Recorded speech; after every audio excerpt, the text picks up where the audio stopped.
தமிழகத்தில் திமுக ஆட்சியை அகற்ற வேண்டும் என நினைக்கும் அனைத்து கட்சிகளும் ஓரணியில் திரள வேண்டும் என தமாக தலைவர் ஜி.கே. வாசன் கேட்டுக் கொண்டுள்ளார். கட்சியின் வளர்ச்சிப் பணிகள் குறித்து சென்னையில் தமாக நிர்வாகிகளுடன் ஜி.கே. வாசன் இன்று ஆலோசனை நடத்தினார். பின்னர் செய்தியாளர்களிடம் பேசிய அவர், நடிகர் விஜய் நீட் தேர்வு குறித்து சரியான ஆலோசனைகளை மாணவர்களுக்கு வழங்கியுள்ளதாக குறிப்பிட்டார்.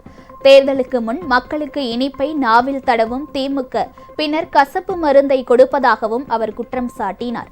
ஆட்சி மாற்றம் வேண்டும் என நினைக்கும் தலைவர்கள் ஓரணியில் திரள வேண்டும் என்றும் வாசன் அழைப்பு விடுத்தார்.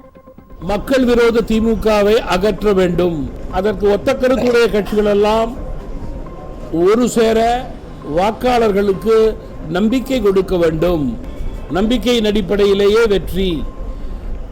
தற்போது பாஜக, அதிமுக, தமாக கூட்டணி முதன்மை கூட்டணியாக செயல்பட்டு கொண்டிருக்கிறது. ஒத்த கருத்துடைய கட்சிகள் எல்லாம் ஒன்று சேர்ந்தால் எல்லா தலைவர்களும் நினைக்கும் மக்களுடைய எண்ணங்களை ஒரு சேர பிரதிபலிக்கலாம். அதுதான் உண்மை நிலை.